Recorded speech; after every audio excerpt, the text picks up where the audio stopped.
to navigate, there's two things you need to know. And the first is, where the hell are you? Exactly, precisely, right? Razor sharp. What's good about you and what's bad about you? By your own reckoning. You don't have to, you can ask other people, but this is a game you play yourself. It's like, as far as I'm concerned, I'm taking stock. What is it that's okay about me and what needs some work? And you got to watch to not be too self-critical when you're doing that too, because that can just be another kind of flaw. And then the next is, okay, well, where are you going? What's your destination? Well, and that's what the frame is. Now, you could do that in a very sophisticated way. And you do that by thinking consciously about who it is that you are in an articulated manner and where you want to go and why and how you're going to get there. And people hardly ever do that. That's come as such an absolute shock to me as an educator. Because one of the other programs, I use this in my classes. One of the other programs in this suite of programs is called the Future Authoring Program. And I started developing it in my Maps of Meaning class, which is where some of this material is from. And I got students to write about their past. It's like, okay, we're talking about stories, so let's tell your story. Who are you? How did you get here? And what are you now? That usually helps people put things to rest, although it's quite stressful while you're doing it. Stress goes up when you're doing it, and maybe you feel miserable for a couple of weeks, and then stress goes down and it stays down. So that's also why people don't do it, because who the hell wants to have their stress go up? But if it's temporary, it's a sacrifice. So then the next issue is, well, where are you going? And one of the things that, and this I cannot understand. These students that had been in education system for 15 years, 14 years, high-end students, most of them, not once in their whole bloody life did anyone ever get them to sit down for like a day and say, all right, justify your existence.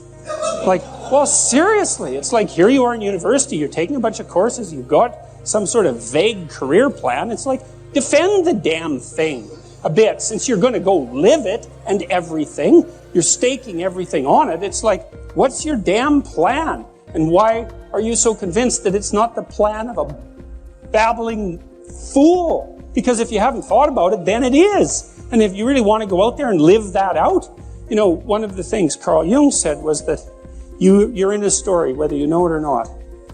And then he made two nice comments about that. If it's someone else's story, you're probably going to get a bit part. And it might not be the one you want. And if it's a story that you don't know, it might be one with a really bad ending. Or maybe it's just bad period with a worse ending.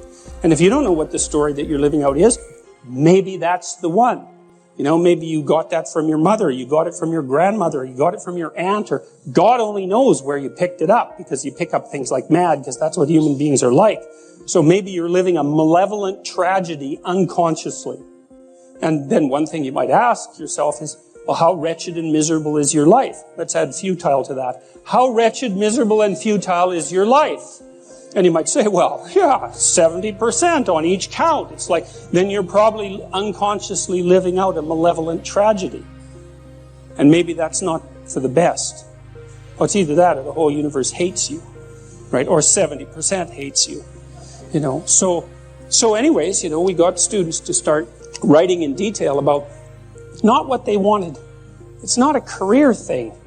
Because that's the closest people usually get, is they have a career plan. It's like, no, it's not a career plan. That's peripheral. Important, but peripheral. It's like, all right, you got 3 years, man. You're going to live them anyways. Devote those 3 years to setting the world up around you so that it's the best it could possibly be for you. As if you were taking care of yourself, as if you cared for yourself. Well, what would that look like? Let's say, just for the sake of argument, if you figured out where you were, that you could have what would be best for you. Well, what is that? I bet you never asked. People don't ask. And so life comes at them like random snakes, and they sort of fend them off. And life goes by, and things don't work out the way people expected them to. But a huge part of that is they didn't know where they were because they wouldn't look, or didn't know that they should look. Ignorance and willful blindness, right? Two great catastrophes. And they never figured out where they wanted to go or why. Now, there's a problem with figuring out where you want to go. And the problem is that you make your conditions for failure clear to yourself. And people don't like that. So if you keep yourself in the fog, then you can't tell when you screwed up. Now that isn't so good because you're still screwing up. You're just too blind, self-blind to notice. Although in the short term, that's less painful. If you make your criteria for success razor sharp, then you know every time you screw up. But that's great because then you could fix it. You could either repair the behavioral inadequacy or the conceptual inadequacy that you're using as a tool in that situation, or maybe you could adjust your damn plan. Either way, you can fix it. If you don't do that, if you don't do it consciously, and this is what the psychoanalyst pointed out, is that you have innumerable quasi-autonomous subsystems that make you up, that will generate stories impulsively, and you'll just act them out. And you know that because you watch yourself over 2 weeks and you think, Jesus, I did a lot of stupid things in the last 2 weeks. And you think, why? And it's because you're a collection of somewhat random, quasi-autonomous personality units, and lacking a leader, they're just going to fire off whenever they want. First you're hungry, then you're thirsty, then you want to go to bed with your wife, then you want to sleep in, then you want to tell your boss off, then you want to curse at the guy that cuts you off in traffic. It's like, you're kind of like a 2-year-old. It's one emotional frame after another vying for dominance. There's no overarching hierarchy, and there's no king at the top. The circuit that we use to defend ourselves against predators, as we've evolved cortically, that circuit has come to represent what we don't know in general. Because the predators, of course, inhabit where we don't know. And so, evolution is a conservative force, and we use the circuits that we've evolved to represent new things. And so, the unknown, the chaos, is often represented by a monster that swallows you up and pulls you down. And when you're feeling terrible, you don't say, well, I'm feeling up. You say, I'm feeling down. Well, why is that? Well, down is worse. I guess you're flat on the ground when you're down, or you're in a hole or something like that. You're hiding in a hole. It's down. And you're threatened by something.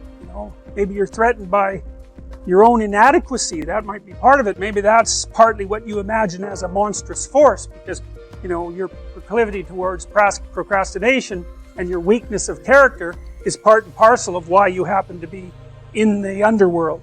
And that's the underworld, the mythological underworld.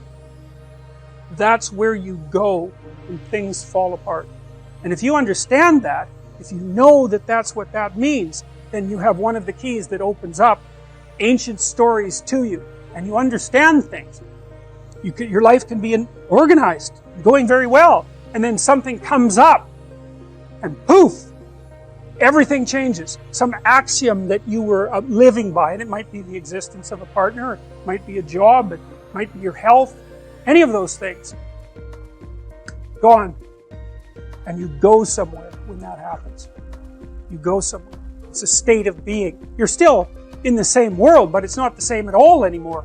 Everything about it is different. It's all negative and dark. You don't know what to do. You're confused. And so, what do you do down there in the underworld when things have fallen apart? Especially if it's the worst possible case scenario and you realize that you actually had something to do with your demise. That's really annoying, when something bad happens to you, and then you grind yourself into bits trying to figure out what the hell happened, and then you realize that, well, you were playing a causal role. Now, sometimes you're so depressed you assume you're playing a causal role, and you weren't. It's not easy to figure out by any stretch of the imagination. And it isn't that everyone who does something terrible is at fault for it, but sometimes you find that you were off the path somehow, and maybe even that you knew it and you didn't attend to it, and that's why all of this hit the fan. And so then down there in that chaos, you decide that you're going to do what you're supposed to do instead. And then maybe you get to rise up again, renewed, if you're lucky, and then you can go fix the city. And that's what this story's about.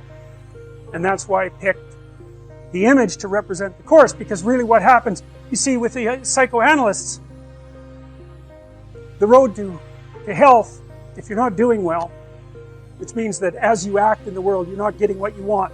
There's something wrong with the match between your presuppositions and your actions, habitual, and the way the world is responding to you. And so it's not turning out for you. And the question is, well, what can you do about that? And one answer might be to examine yourself for presuppositions and action patterns that are not serving you well, and to find out what they are and what to do about them. And maybe some of that is, maybe you're not moving forward because of fear, and maybe that fear is grounded in terrible experiences that you had in the past that you've never been able to understand. And maybe one of the ways of gluing yourself back together and expanding your personality so that you could, in fact, live properly in the world is to go back to those terrible events and untie them and straighten them out and understand them and drop them